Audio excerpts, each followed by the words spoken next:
शुभविवाह या मालिकेच्या 11 फेब्रुवारीच्या भागामध्ये खऱ्या अर्थाने पत्रकारांच्या समोर सत्तापालट होताना आपल्याला दिसणार आहे. आकाश आणि भूमी या दोघांनी खऱ्या अर्थाने सत्तापालट करायचं ठरवलेलं आहे आणि ते कशा पद्धतीने होणार, काय होणार, सगळं ह्या भागात पाहायला मिळणार आहे. आता 3 महिन्यापूर्वी काय झालं होतं हे आपल्याला फ्लॅशबॅकमध्ये दाखवलेलं आहे की आकाश भूमी हे दोघं जण घराबाहेर पडल्यावर भूमीची तब्येत खराब झालेली आहे आणि तब्येत खराब झाल्यामुळे ती अचानकपणे गेटच्या दारातच कोसळले. ज्या वेळेला ती गेटच्या दारात कोसळते त्याच वेळेला लगेचच डॉक्टरांना बोलवलं जातं आणि डॉक्टर तिला चेक करायला लागतात. डॉक्टरांनी चेक केल्यावरती डॉक्टर सांगायला लागतात खूप गंभीर प्रकारचा आजार झालेला आहे, त्यांना खूप सिरियस असा अल्सर झालाय.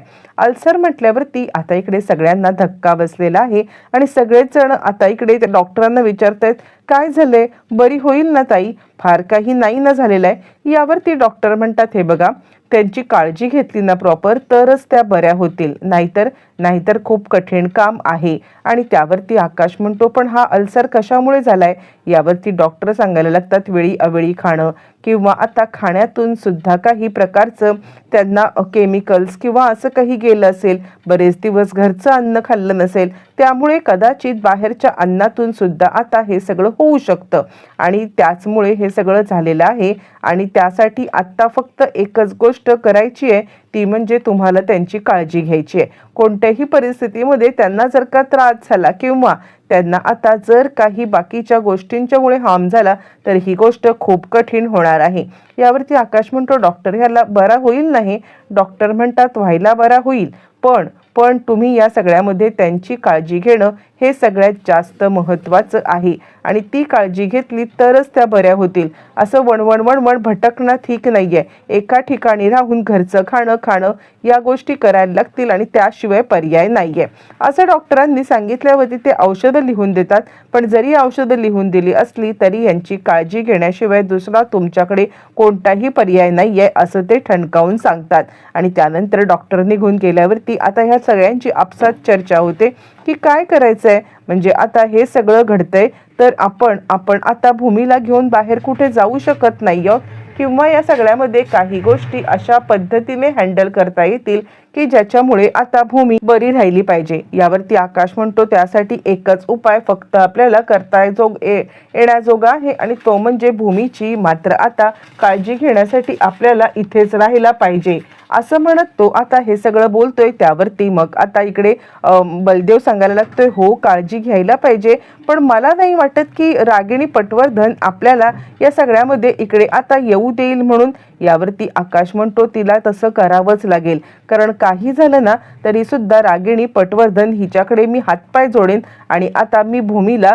या घरामध्येच हे करेन असं म्हटल्यावर ती भूमी सांगते आणि माझ्या या अल्सरच्याच कारणामुळे आपण आता इकडे जरी आलो असलो तरी सुद्धा आता हे सगळं राहणं, हे सगळं वागणूक, ही सगळी वागणूक खूप कठीण होते आणि या सगळ्यामुळे आता आपल्याला खूप मानहानीची वागणूक पण मिळते. आणि त्यानंतर आपल्याला दाखवलं जातं की हे सगळेजण घरात परत आलेत आणि त्यानंतर रागिणी चिडले, काय रे मूर्खांनो, आत्ता तर तुम्हाला घराबाहेर काढलं होतं ना, लगेचच काय घरात आलात तुम्ही, आत्ता तर इथून निघून गेला होतात ना, मग लगेचच घरात येण्याचं कारण तरी काय, चला आत्ताच्या आत्ता निघा बरं इथून असं म्हणत रागिणी त्यांना फटकारते आणि घराबाहेर काढायला निघालेली आहे. त्यावरती आकाश सांगायला लागतो आम्ही तर बाहेर निघालोच होतो, पण बाहेर पडल्यावरती भूमीची तब्येत बिघडली आणि तब्येत बिघडल्यामुळे तिला आता आम्हाला परत इकडे यावं लागलं असं म्हटल्यावरती ती आता सांगायला लागते तब्येत बिघडली, अरे म्हणजे इथून आत्ता तर तुम्ही बाहेर पडला होतात ना, मग जर का आत्ता बाहेर पडला होतात तर लगेच तब्येत बिघडायचं कारण तरी काय. ही नाटकं ना मला नाही सांगायची, म्हणजे तुम्ही या सगळ्यामध्ये आता माझ्यासोबत गेम नाही करू शकत. काही झालं तरी आत्ताच्या आत्ता चालतं व्हायचं, मी तुम्हाला इथे थारा देऊ शकत नाहीये असं म्हणत तिने आता चांगलाच ह्यांना फटकारले आणि आत्ताच्या आत्ता ताबडतोब इथून बाहेर पडायचं असं सांगितलंय. आणि त्यावरती आकाश म्हणतो आम्ही नाटकं करत नाही आहोत, मी काय सांगतोय ते आता जरा नीट ऐक, मी खरंच सांगतोय तिची तब्येत खूपच बिघडलेली आहे आणि तिची तब्येत बिघडल्या कारणाने आता इकडे आम्ही परत आलेलो आहोत, नाहीतर परत येण्याचं कारण तरी काय आम्हाला असं म्हणत आकाश आता बोलल्यावरती रागिणी म्हणते मला हे काही कारण बिरणं तुमची ऐकायची नाहीयेत. काही झालं ना तरी सुद्धा माझ्या घरात तुम्हाला प्रवेश नाही म्हणजे नाही, आत्ताच्या आत्ता इथून चालतं व्हायचं आहे. असं म्हटल्यावरती रागिणी आता इकडे खूपच चिडले आणि त्यावरती इकडे बलदेव म्हणतो, जरा तरी त्या तब्येतीचा विचार करा ना, म्हणजे तिची तब्येत खरंच खूप खराब झालेली आहे. जिथे आम्ही गेटच्या बाहेर पडलो तिथेच डॉक्टरांना सुद्धा बोलवलं होतं आणि त्यानंतर यांची तब्येत खराब झाली. यावरती आता रागिणी सांगते, बलदेव तू तर अजिबात काही बोलूच नकोस, तुझं तोंड एकदम बंद ठेव, कोणत्याही प्रकारे तुला आता बोलण्याची मुभा नाहीये. काहीही झालं ना तरी सुद्धा तू या सगळ्यामध्ये बोलायचं नाहीये. यावरती लगेचच आकाश म्हणतो, आत्या ठीक आहे, त्याला नको बोलू दे, मी बोलतोय ते ऐक, त्याच्याकडे नको लक्ष देऊस, मी जे काही सांगतोय ते ऐक, मी तुला जे सांगतोय ना त्यामध्ये हे बघ, मी भूमीसाठी तुझ्यासमोर हात जोडतोय, हात जोडून पाया पडतोय, प्लीज प्लीज माझ्या भूमीला या घरात राहू दे, तिला घरचं अन्न घरचं खाणं या सगळ्याची खूप गरज आहे, प्लीज प्लीज तिला राहू दे. असं म्हटल्यावर ती रागिणी म्हणते, ए बाबांनो, मी काय इकडे धर्मशाळा उघडले का? अजिबात नाही, व्हा चालते इथून. यावरती मग आता लगेचच इकडे पौर्णिमा म्हणायला लागते, मी काय म्हणते आई, राहू दे ना त्यांना इथे, काय हरकत आहे? यावरती आता रागिणी म्हणायला लागते, काय ग, तुला कधीपासून त्यांचा इतका पुळका यायला लागला? काय गरज काय पडले तुला इतका पुळका येण्याची? असं काय झालेलं आहे की तुला इतका त्यांचा पुळका आलाय? यावरती ती म्हणते, अहो पुळका वगैरे काही नाहीये, मला काय वाटतं माहितीये का, जर का दुश्मन आता इकडून निघून गेला तर आपली हे सगळं संपूनच जाईल ना, आपल्याला ते कुठे ह्यांना असं तडफडत बघायला भेटणार आहे. त्यामुळे हे लोक जर का इथे राहिले तर ह्यांना तडफडत बघायला आपल्याला भेटेल आणि त्याचंच समाधान मिळेल आपल्याला, म्हणजे आपला बदला पूर्ण होईल आणि यांना अशा अवस्थेत बघून आपल्याला आनंद पण होईल. इकडे आता हे बोलल्यावरती आकाश तिच्या पायाशी आलेला आहे. आत्या आत्या अजिबात हे करू नकोस, हे बघ मी भूमीसाठी तुझ्या पाया पडतो, जर का आम्ही बाहेर पडलो तर तिची वणवण भटकणं होईल, तिला खूप त्रास होईल आणि या सगळ्याचा तिच्या अल्सरवरती परिणाम होईल आणि म्हणून तिला घरचं अन्न आणि घरचं खाणं खाऊ दे आणि निवांत राहू दे. यावरती मग आता तो चक्क पाया पडलेला बघून भूमीला खूपच वाईट वाटते. आकाश उठ, पाया पडायची काहीच गरज नाहीये. आकाश म्हणतो, नाही भूमी, तुझ्यासाठी मी काहीही करू शकतो, असं म्हणत तो आता रागिणीच्या पायाशी आलाय. रागिणी सांगते, ठीक आहे, माझ्या काही अटी आहेत आणि त्या अटी मान्य केल्या तरच तुम्ही इथे राहू शकता. यावरती पौर्णिमा म्हणते, हो आई, कारण दुश्मनाला असं तिळतिळ मरताना बघून आपल्याला जो आनंद मिळणार आहे ना, तो आनंद हे लोक बाहेर जाऊन आपण ह्या घरात राहून नाही मिळणार आहे. त्यासाठी आपला बदला पूर्ण करण्यासाठी यांनी याच घरात राहणं गरजेचं आहे. त्यानंतर ती म्हणते, अरे वा, तू तर माझी सून शोभतेस, माझ्यासारखा वाकड्यात विचार करायला लागलेस. ठीक आहे, माझ्या काही अटी आहेत आणि त्या अटी नियम शर्ती मान्य असतील तरच तुम्ही इथे राहायचंय, असं म्हणत तिने आता आपल्या अटींचा पाढा वाचलाय आणि त्या अटींच्या मध्ये आता या दोघांनी नोकरासारखं राहायचं. भूमीने घरामध्ये नोकरी करायची, घरची सगळी कामं करायची मोलकरणीसारखी, तर आकाशने प्यून म्हणून ऑफिस सांभाळायचं आणि बाकी छोटी मोठी कामं करायची. हा सगळा प्लॅनिंग ठरतं आणि त्याच अटीवरती या दोघांना घरात घेतलं जातं. भूमी म्हणते, आत्यांची अट आपण मान्य केली म्हणून त्यांनी आपल्याला या घरात थारा दिला आणि त्यानंतर मी या घरची मोल करेन, तर तू ऑफिसचा पिऊन बदलास. मला अजूनही तो दिवस आठवला की आता मनाला खूप वेदना होतात, खूप वाईट वाटतं, पण मी माझ्या मनाला समजावते, ते फक्त एका कारणासाठी. आणि आता ती सांगायला लागते की हे आपण सगळं पलटायचं आहे. आणि त्यावरती आकाश म्हणतो, हो ग, पण हे सगळे दिवस खूप कठीण आहेत. तुझ्या तब्येतीचं कारण नसतं ना तर या घरात एक पाऊल सुद्धा आपण ठेवलं नसतं, पण तुझ्या तब्येतीच्या कारणामुळे हे सगळं आपल्याला करायला लागते.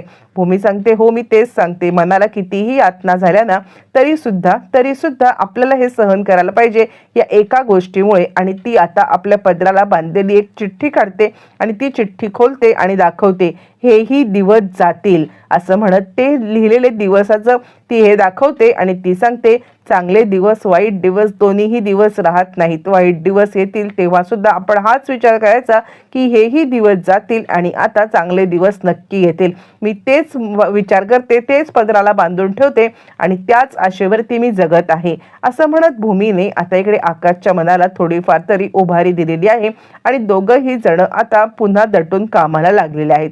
दुसऱ्या दिवशी सकाळी भूमी सगळ्यांसाठी ब्रेकफास्ट तयार करते आहे. ब्रेकफास्ट टेबलवरती ब्रेकफास्ट ठेवून आकाश बाकीची सगळी आटपाटप करतोय. तितक्यात आता रागिणी आलेली आहे आणि काय, गरम आहे ना सगळं, म्हणजे कडकडीत गरम आहे ना? यावरती भूमी सांगते हो. आणि मग आता कडकडीत गरम आहे की नाही हे पाहण्यासाठी ती भूमीचा हात घेते आणि पातेल्याला लावते. भूमीला चटका लागतो आणि ती ओरडते. त्यावरती रागिणी म्हणते, अच्छा अच्छा, कडकडीत गरम आहे, कळलं हा मला. तुला हात लावून बघायचं होतं ना मला. ठीक आहे, कडकडीत गरम आहे. आणि त्यानंतर भूमीचा हात भाजलाय, याच्याशी तिला काही देणं घेणं नाहीये. तितक्यात तिथे आकाश आलाय. काय झालं भूमी, बघू. आणि ती थंड कपडा घेऊन आलाय. हे तुझ्या हातावरती ठेव, तुला बरं वाटेल आणि मी सगळ्यांना सर्व करतो. यावरती रागिणी म्हणते, ए बाबा काय झालंय मोठं? अरे बायकांना अशा छोट्या मोठ्या चटक्यांची सवय असते. छोटे मोठे चटके लागले तर एवढं काही होत नाहीये. लगेच काय फडकं घेणी, मी वाढतो नि हे करतो. इतकी बायकोची नाटकं करायला तुझी बायको लागून कोण गेली? या घरची मोलकरणीच तर आहे ना. मोलकरणीला इतका भाव बी देत नसते. चल कामाला लाग, असं म्हणत ती मुद्दामच आकाशला आणि भूमीला फटकारते आणि दोघांनाही फटकारून ती आता ओरडते. भूमी सांगते, ठीक आहे, गरम आहे जेवण, मी वाढते सगळ्यांना. बरं, हे सगळं चालू असताना मानसी सुद्धा आता ब्रेकफास्ट करायला बसलेली आहे. पण अचानक मानसीला आता इकडे उलट्या व्हायला लागल्यात. तिला आता मळमळायला लागले आणि ती आता बसल्या जागी एकदम अशा उलट्या करते आणि त्याच वेळेला ती धावत पळत आपल्या रूममध्ये जाते. यावरती भूमी म्हणते, काय झालंय मनू काय होतंय? यावरती अथर्व पण घाबरलाय. मनू काय झालंय? काहीतरी अरबट चरबट खाल्लंस का? मनू बोल ना, असं म्हटल्यावर ती मानसी काहीच बोलत नाही, आपल्या जागेवर उठली आणि आपल्या रूम मध्ये गेलेली आहे. तिच्या मागे मागे आता इकडे अथर्व गेलाय. त्याच्या मागे मागे लगेचच रागिणी गेलेली आहे. आकाशला खूपच भीती वाटतीये आणि तो म्हणतो, भूमी काय झालं? अगं म्हणजे मानसी ठीक आहे ना?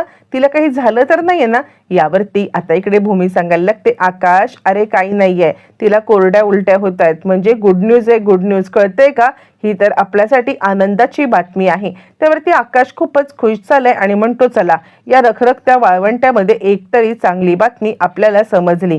खरंच ही खूपच आनंदाची बातमी आहे. आपल्या मनू आता आई होणार आहे. असं म्हणत आकाश खूपच खुश झालेला आहे आणि तो सुद्धा आता इकडे खूप खुश होऊन लगेचच वरती यायला निघालाय. तोपर्यंत अथर्व रूम मध्ये पॅनिक झाला. आई काय झालं? काहीतरी अरबट चरबट खाते आणि असा त्रास होतो. यावरती ती म्हणते, अरे बाबा कधी मोठा होणार तू? बाबा होणार आहेस तू बाबा, असं म्हटल्यावरती तो म्हणतो, काय? तितक्यात मानसी बाहेर आले आणि आता रागिणी सांगते, हो गुड न्यूज आहे ना मानसी, हो ना? यावरती मानसी होकारात ही मान हलवते. अथर्व तर भलताच खुश होतो आणि आता मानसीला उचलतो. उचलून आता गरागरा फिरवायला लागतो. बाबा होणार. यावरती रागिणी म्हणते, ए बाबा आता तरी मोठा हो, हे असं काही करायचं नाही. मानसी म्हणते हो. आणि त्यानंतर मग आता तो सांगायला लागतो, खरंच इतका आनंदाचा क्षण आहे ना, यावेळेची आपली IVF सक्सेसफुल झाली म्हणायची. यावरती मानसी म्हणते हो, यावेळेची IVF सक्सेसफुल झाली आणि त्याचमुळे मानसी आता प्रेग्नेंट राहिलेली असते. तोपर्यंत आकाश भूमीवरती येतात आणि कॉंग्रॅच्युलेशन्स मनू असं म्हणत आता इकडे भूमी आणि आकाश तिला आता अभिनंदन करायला लागतात. खरंच अथर्व, मानसी खूप आनंदाची गोष्ट आहे आपल्या घरासाठी, असं म्हणत दोघं जण खुश होतात. पण त्याच वेळेला रागिणी चिडते, ए बाबांनो तुमचं काम काय? तो माझा नातवंड आहे. माझ्या नातवंडाच्या आजूबाजूला फिरकायची तुमची लायकी तरी आहे का? तुम्ही अजिबात त्याच्या आजूबाजूला फिरकायचं नाही, चला बाजूला व्हा. यावरती भूमी सांगायला लागते, असं काय करताय? अहो मी त्याची मावशी आणि काकी दोन्ही आहे ना. यावरती ती म्हणते, काही नाही मावशी काकी, मला ही नाती जोडायची नाहीयेत, आत्ताच्या आत्ता इथून निघायचं. हे बघ, माझ्या नातवंडाची काळजी घ्यायला मी समर्थ आहे. तुम्ही कुणीही मला इथे त्याच्या आजूबाजूला नकोय. तुमच्या दोघांची सावली सुद्धा त्याच्यावरती पडायला नको. असं रागिणी तर बोलणं तिचं समजते की ती या दोघांचा राग करते. पण मानसी आणि अथर्व हे पण गप्प बसलेत. ते सुद्धा रागिणीला थांबवत नाहीयेत किंवा आकाशभूमीची बाजू घेत नाहीयेत. अचानकपणे हे सगळं काय घडलंय आणि सत्ता इतकी कशी पालटली हे काही कळत नाहीये. बरं, दुसऱ्या दिवशी इकडे रागिणीने पत्रकारांना बोलवले आणि पत्रकारांना बोलवून आता ती अनाउन्समेंट करायला लागलेली आहे. आणि रागिणी सांगायला लागते, खरं तर तुम्हाला इथे बोलवायचं कारण म्हणजे सगळी सत्ता किंवा महाजनांची सगळी प्रॉपर्टी ही आता माझ्या हातात आलेली आहे. आणि माझ्या हातात प्रॉपर्टी आल्या कारणाने आकाश आणि भूमी हे दोघं जण माझे नोकर झालेले आहेत. आणि ती त्यांना सांगते की जितका काही बदला माझा अपमान तुम्ही केलात ना, त्याचा बदला मी घेणार. भूमीकडून ज्यूस सांडत पत्रकारांच्या समोर ती भूमीला पाय साफ करायला लावत आहे. प्रेक्षकांनो, आता इकडे हे सगळं पत्रकार कॅप्चर करतायत आणि हे सगळं व्हायरल होत रागिणीचा सत्ता पालट होण्याच्या दिशेने पहिलं पाऊल भूमीने उचललंय. आणि भूमी मनातल्या मनात म्हणते, सत्ता पालट तर होणारच आणि ते आता पहिलं पाऊल पडलेलं आहे.